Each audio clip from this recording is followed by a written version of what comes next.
फिलहाल वो नहीं हो रहा जो मैं चाहता हूँ। थोड़ी सी गड़बड़ हो गई है। अरे नहीं, इसका एक्सेल पूरी तरह मुड़ गया है। लेकिन मैंने काफी दूरी तय कर ली है।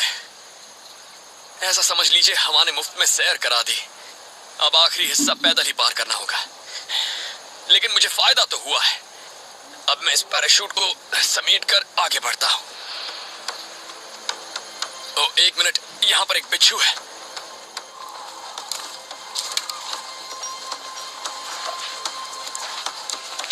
ये डेजर्ट हेरी स्कॉर्पियन है। ये बहुत ही खतरनाक होते हैं और इन बिच्छुओं के पिछले हिस्से पर मौजूद डंक से सावधान रहना चाहिए। डंक काट लिया। एक बार फिर से चेक कर लेता हूं इसका डंक अच्छी तरह टूटा है या नहीं।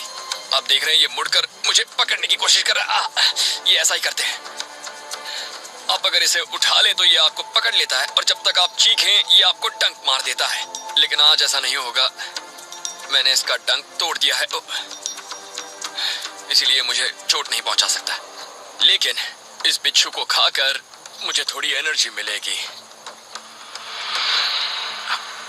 पहले से सामने से खाना शुरू करता हूं। जब जान पर बनी हो तब हमें ऐसे काम करने पड़ते हैं जो शायद हम आम जिंदगी में ना करें, लेकिन उससे काफी फर्क पड़ता है। इंसान का शरीर बिना खाए 3 हफ्तों तक रह सकता है, लेकिन रेगिस्तान में बिना पानी के वो 3 दिन से ज्यादा नहीं बच सकता। अभी मुझे सबसे पहले पानी ढूंढना होगा।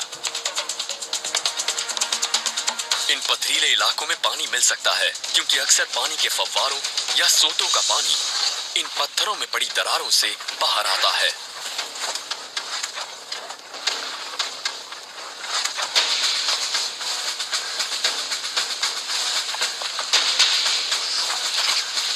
यहाँ पर पानी मिलने की उम्मीद ज्यादा है। ये देखिए, यहाँ पर एक काला निशान दिख रहा है। ये पानी का निशान है। कभी कभार आने वाली बारिश से ऐसे निशान नहीं बनते। ये तभी बनते हैं जब पानी काफी हो। और देखिए, यहाँ बाढ़ में बहकर आया मलबा भी है, मतलब यहाँ पानी आता रहता है। हम इसी तरफ जाएंगे। वो मैंने रैटल की आवाज सुनी। आराम से, आराम से। यहाँ देखो, यहाँ झाड़ी के नीचे एक रैटल स्नेक है। वो वहीं रुको, वहीं रुको। उसे यहाँ रहना पसंद है। यहाँ काफी शिकार मिल जाता होगा क्योंकि चूहे और दूसरे जीव पानी की तलाश में यहाँ आते होंगे और ये उन्हें खाता होगा। चलिए इसे यहीं छोड़ देते हैं। पास ही पानी मिलने की उम्मीद जगी तो मैं सांप को छोड़कर आगे बढ़ गया। मेरे लिए अभी पानी ज्यादा जरूरी है। पानी, सारा पानी इस तालाब में जमा है। पानी बह नहीं रहा, लेकिन ये दिखने में तो ताजा लग रहा है। पहले नीचे जाता हूं। रेगिस्तान में पानी मिल जाए तो खुशी का ठिकाना नहीं रहता। पानी के ऐसे सोते में भले ही पानी स्थिर हो, लेकिन ये आसपास के कई मील के दायरे में रहने वाले जीवों को सहारा देता है। इसे रख देता हूं, मुझे डुबकी लगानी है।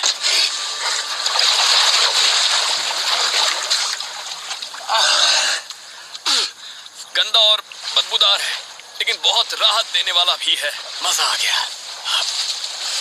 गंदा पानी पीने से हम बीमार हो सकते हैं। अगर डायरिया हो गया तो शरीर में पानी और कम हो जाएगा, लेकिन इसे साफ करने के कई तरीके हैं। ओके, मैं कोशिश करता हूं कि ये पानी पीने लायक हो जाए। मैं उस अल्ट्रालाइट विमान की इस ट्यूब का इस्तेमाल कर सकता हूं। पानी को साफ करने के काम आएगी। जंग में अक्सर पायलट्स के पास ऐसी ट्यूब होती है जिससे अगर वो दुश्मन के इलाके में फंस जाएं तो पानी का इंतजाम कर सकते हैं। बस ऐसी कोई भी ट्यूब लीजिए और मुझे बस थोड़ी सी घास चाहिए जो मेरे लिए फिल्टर की पहली परत होगी, और उसके बाद मैं इसके अंदर रखने वाला हूँ ये चारकोल जो हमें मिला था।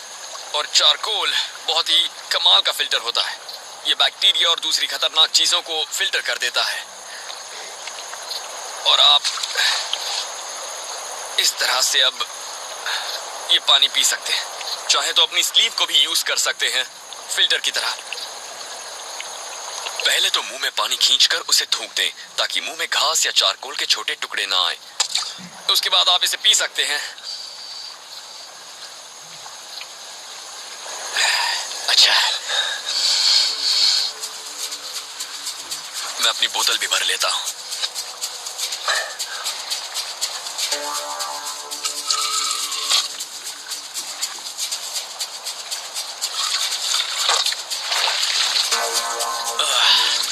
पानी पी लिया, बोतल में भी भर लिया, ठंडक मिल गई। मेरा हौसला अब काफी बढ़ गया है। चलिए अब हम आगे बढ़ते हैं।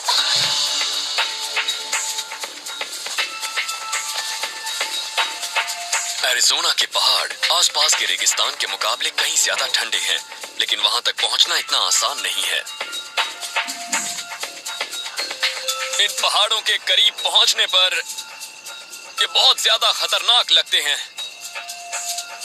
बहुत खतरनाक है। यहाँ एक सही रास्ता ढूंढना होगा। ये पहाड़ ऐसे बीहड़ हैं कि 19वीं सदी में जेरोनीमो और कोचीज जैसे अपाचे योद्धा इनका इस्तेमाल अपने गढ़ के तौर पर करते थे। इन पहाड़ों पर चढ़ना बहुत बड़ी चुनौती है। अब ढलान भी खड़ी होने लगी है। ढीले पत्थरों की वजह से यहाँ चढ़ना बहुत मुश्किल है। मैं उस अल्ट्रालाइट विमान से मिले लोहे की इस ट्यूब का इस्तेमाल इसके ऊपर चढ़ाई करने के लिए कर रहा हूँ और इस तरह से मैं रेगिस्तान से निकलकर ऊपर की ठंडी जगह तक पहुँच जाऊंगा। लेकिन जैसे जैसे ऊंचाई पर जा रहा हूँ, चढ़ाई मुश्किल होती जा रही है। ये सब बहुत ही ढीले हैं। देखिए, ऐसा लगता है ये कभी भी गिर सकते हैं। मुझे किसी तरह इसे पार करना ही होगा, क्योंकि मुझे वहां उस तरफ पहुंचना है। यहाँ पर हाथ जमाने की कोई ठोस जगह नहीं है, इसीलिए मैं इसे पार करने के लिए एक बेहद खतरनाक तकनीक पेंडुलम का इस्तेमाल करूंगा। मैं अपने रिजर्व पैराशूट की रस्सी का इस्तेमाल झूलने के लिए करने वाला हूँ, लेकिन इसके सहारे इतनी ऊंचाई पर झूलना मुझे काफी खतरनाक लग रहा है। इसे यहाँ तो बांध दिया है, अब इन्हें भी समेट लेता हूँ, क्योंकि इस तरह से नीचे उतरने के बाद जब भी एक रस्सी खींचूंगा तब ये पूरी रस्सी मेरे हाथ में आ जाएगी। ओके, अब ये रस्सी काफी दमदार लग रही है। ढीले पत्थरों पर भरोसा करने से अच्छा है इस रस्सी पर करूं।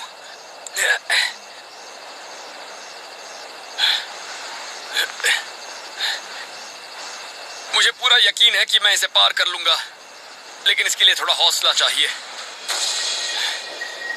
Come on, bear, you can do it. कई बार इस तकनीक का इस्तेमाल करके मैं इस खड़ी चट्टान को पार कर लूंगा, लेकिन खतरा इस बात में भी है कि कहीं पत्थर पर घिसकर ये रस्सी टूट ना जाए। ऐसा हुआ तो मैं मुसीबत में पड़ जाऊंगा।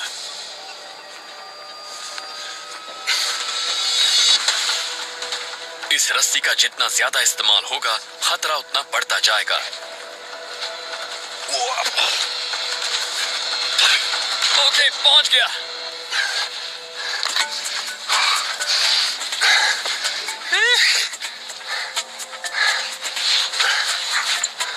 ठीक है, रेगिस्तान की गर्मी से तो बच निकला।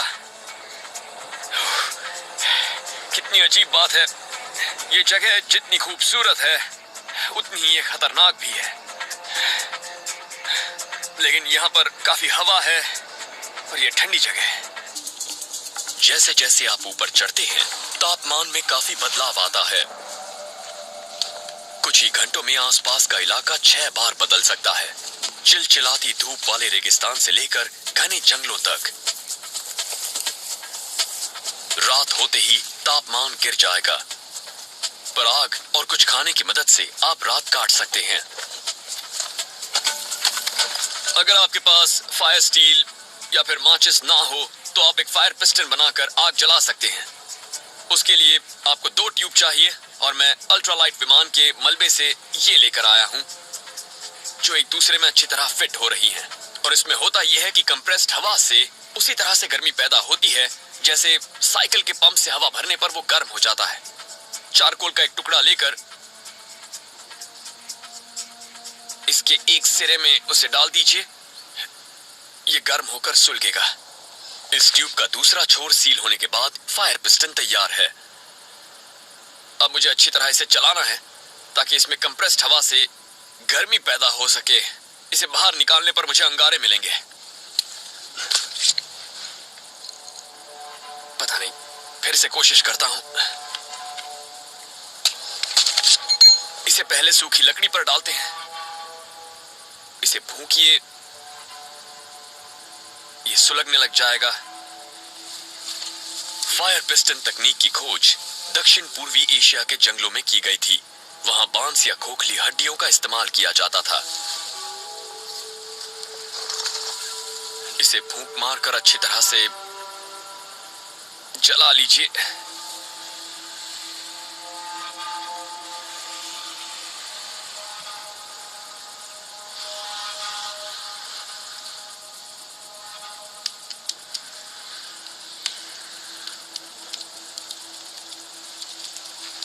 ओके,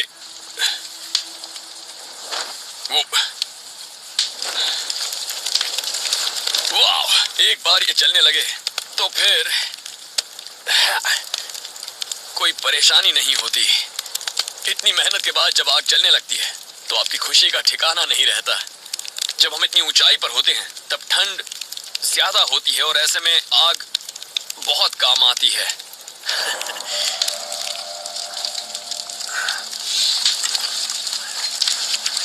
आग तो जल गई, अब खाना ढूंढना जरूरी है। मैं यहाँ अकेला शिकारी नहीं हूँ। यहाँ अक्सर जैगुआर और तेंदुए शिकार करते हैं। यहाँ क्या छुपा है? पहाड़ी शेर अक्सर बचा खुचा खाना छुपा कर रखते हैं। ये एक पेकरी है, इन इलाकों में मिलने वाला एक किस्म का जंगली शूकर। लेकिन इस इलाके में बिग कैट्स के अलावा और भी कई शिकारी घूमते हैं। ये बेर पूप है। इन जंगलों में काले भालू पाए जाते हैं। ये देखिए क्या क्या खाया है इस भालू ने। देखिए ये सब। और बात यह है कि भालू सिर्फ शाकाहारी नहीं होते। अगर उन्होंने इसे सूंघ लिया तो मुझे काफी खतरा हो सकता है। ठीक है, पहले इसे ले चलता हूं, फिर सोचूंगा क्या करना है।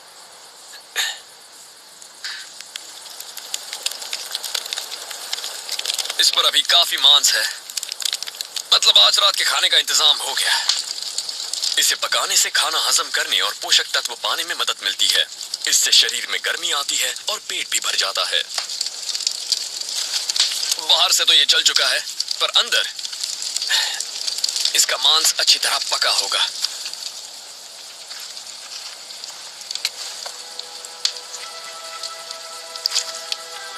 इसके कंधे का हिस्सा बहुत टेस्टी है।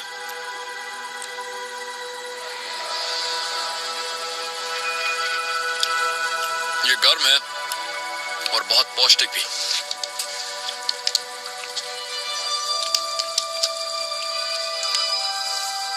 अब मैं अपने रिजर्व पैराशूट में घास और चीड़ की पत्तियां भर रहा हूं, जो मुझे रात की ठंड से बचाएंगी। मैं इन्हें इसमें ही लपेटने वाला हूं। अगर आप जमीन पर हों तो इस बात का पूरा ध्यान रखें कि ऊपर की बजाय आप नीचे से ज्यादा इंसुलेटेड हों। जमीन हमारे शरीर की गर्मी हवा के मुकाबले ज्यादा तेजी से सोखती है, लेकिन मैं जहां सोने वाला हूं वहां ऐसी कोई परेशानी नहीं होगी। जब हम नींद में होते हैं तब यहाँ पर पहाड़ी शेरों और भालुओं का खतरा बढ़ जाता है। लगता है ये काम करेगा। उनकी पहुंच से दूर रहकर आप ज्यादा सुरक्षित तरीके से सो सकते हैं। मुझे नींद में इसके बाहर गिरना नहीं है। ये सोने के लिए अच्छा है, लेकिन इसे पहले ठीक से लटकाना होगा। मैं अपने बचे खुचे पैराशूट से एक हैंगिंग बिवोवैक बनाने जा रहा हूँ। पहाड़ों पर चढ़ने वाले लोग अक्सर आधे रास्ते में इनका इस्तेमाल करते हैं। इसके अंदर जाना है।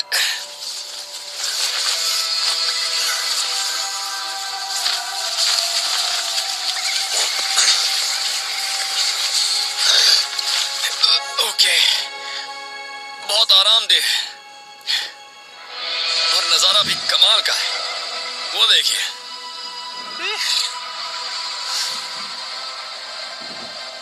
अब तो मैं किसी पहाड़ी शेर या भालू को ललकार सकता हूं। हिम्मत है तो आओ मेरे पास।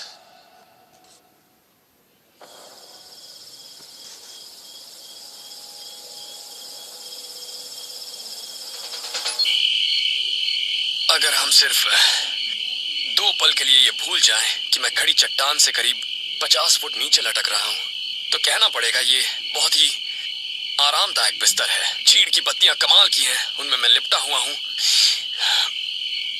लेकिन हाँ, हैंगिंग बिवोवैक दिमाग में एक तनाव भर देते हैं। 5 मिनट पहले ऊपर से कुछ कंकड़ गिरे थे, तब से मैं यही सोच रहा हूँ कि कहीं मेरा एंकर पॉइंट ऊपर हिल तो नहीं रहा है।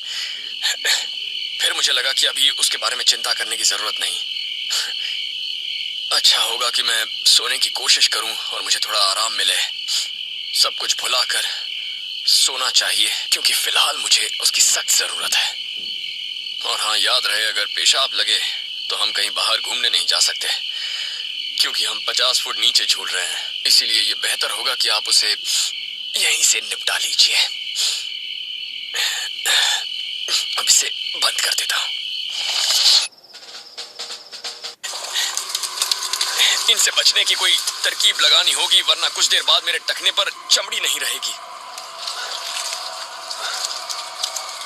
हाँ, इस तरह के पेड़ की छाल भी टखने को नुकीले कांटों से बचा सकती है।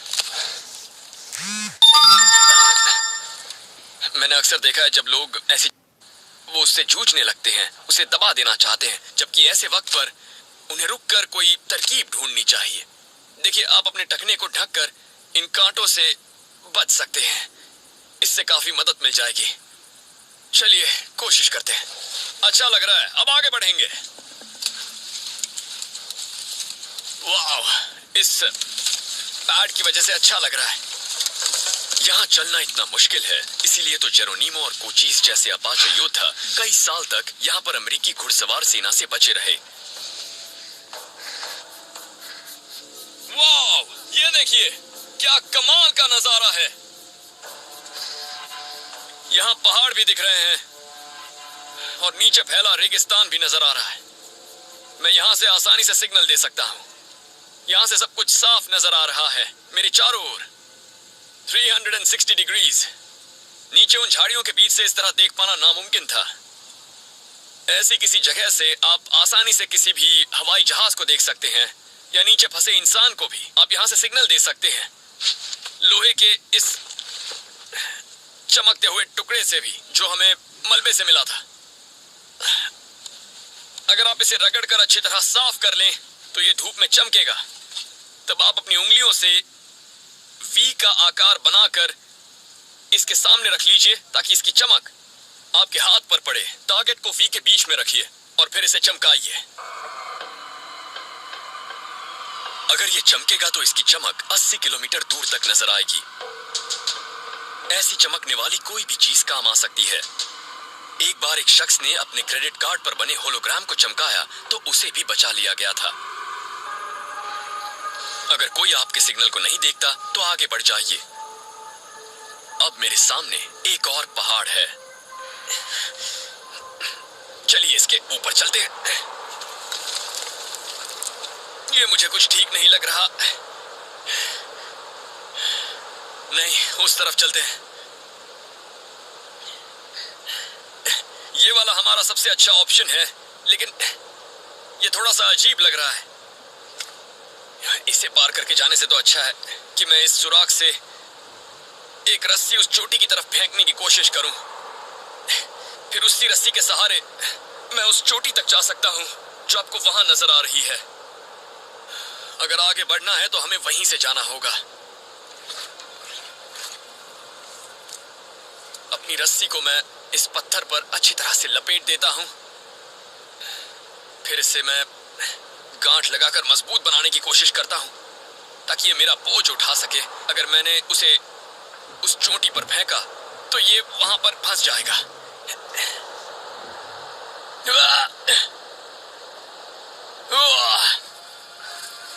लेकिन इस तकनीक से काम नहीं बन रहा है, इसीलिए मुझे कोई और तरकीब लगानी होगी। यहां से इसे फेंक पाना आसान नहीं है। मुझे पूरा जोर नहीं मिल रहा है, ठीक से फेंक नहीं पाऊंगा। मैं सोच रहा हूं अगर वहां पीछे मौजूद विलो पेड़ का इस्तेमाल करूं तो मैं कोई ऐसी चीज बना सकता हूं जिससे इस रस्सी को उस चोटी तक पहुंचा सकूं। चलिए देख। विलो ऐसी जगहों में बहुत काम की चीज है। ये जहां मिले वहां पानी हो सकता है और इसमें सैलिसिलिक एसिड होता है जो एस्पिरिन में डाला जाता है, पर मेरे लिए इसकी लचीली लकड़ी काम आने वाली है। विलो अक्सर ऐसी ही किसी खाड़ी या पानी के सोतों के पास उगती है और इससे धनुष और फंदे बनाए जा सकते हैं क्योंकि इसकी लकड़ी बहुत लचीली और मजबूत होती है और ये बिल्कुल सीधी भी होती है। ये देखिए, इस वजह से इतनी लंबी लकड़ी आसानी से मिल जाती है। अब मुझे इन्हें एक साथ बांधना होगा। कई टहनियों को साथ में बांधने से ये काफी मजबूत हो जाएंगी और इसका लचीलापन बना रहेगा। मैं इसमें एक जैमिंग नॉट लगा लेता हूँ। इसके लिए पहले 8 जैसा आकार बनाइए, उसके बाद रस्सी को 2 बार लपेटते हुए ऊपर से एक गांठ लगा लीजिए इस तरह, और उसके बाद जब आप इसे कसते हैं तो बहुत ही मजबूत गांठ लग जाती है। इसे यहां काट लेता हूं। आप धनुष को पहले तो इस तरह से मोड़ें और फिर इसके दूसरे छोर पर डोरी को गांठ लगा दें। यह दिखने में ज्यादा अच्छा नहीं लग रहा, लेकिन ऐसे ही धनुष से अपाची लोगों ने शिकार और जंग दोनों में काफी कामयाबी पाई थी। इतना काफी है, चलिए चलते हैं।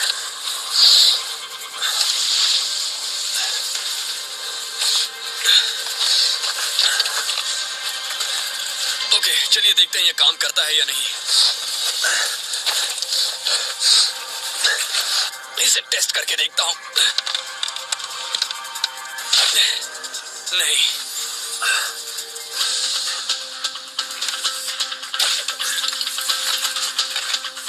जरा सा आगे गिर गई। ऐसे धनुष से सटीक वार करने के लिए काफी अभ्यास चाहिए, काफी सधा हुआ हाथ चाहिए। बैंग! ये एक ऐसा काम है जिसके लिए काफी सब्र होना चाहिए। फिर से 1 2 3 बैंग! इस बार कामयाब रहा। मैं आपको बिल्कुल नहीं बताऊंगा कि मैंने कितनी कोशिशें की हैं। ठीक है, रस्सी भी फंस चुकी है। देखते हैं कितना तनाव सह सकती है। इसे यहां लगा देता हूं। उस अल्ट्रालाइट विमान की ये ट्यूब इसे यहां फंसाए रखेगी और मेरा वजन भी संभाल लेगी। अब वक्त है इसे आजमाने का।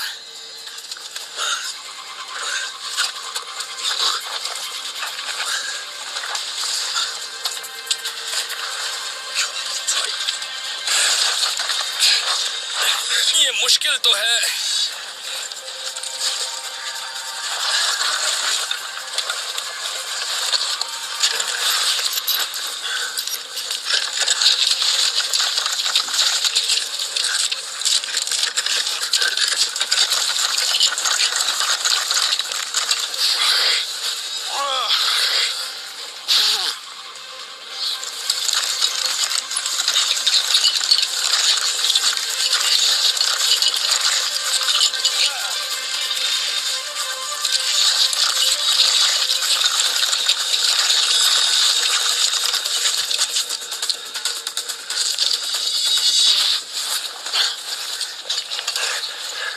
आ गया।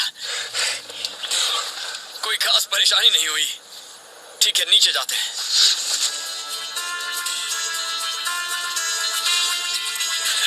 चलिए अब उस तरफ चलते हैं।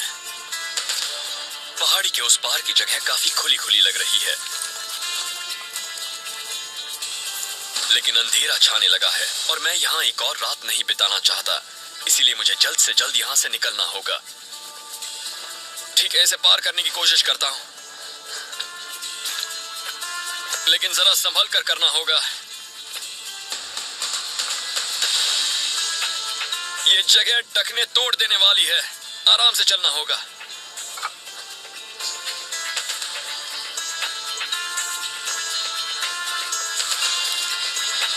ये देखिए, ढलते सूरज की किरणों के साथ ही जिंदा रहने की उम्मीद नजर आई है, और इसी को कहते हैं एक बहुत ही खूबसूरत नजारा। अगर जान पे बनी हो तो ऐसा नजारा आपको बहुत खुशी दे सकता है। चलिए अंधेरा होने से पहले यहाँ से निकल लेते हैं, लेकिन अगर जान खतरे में ना हो तो सामने जो पेड़ पौधे या जीव मिले उनका सम्मान कीजिए। याद रहे, दुनिया को सबसे ज्यादा खतरा हम इंसानों से ही है।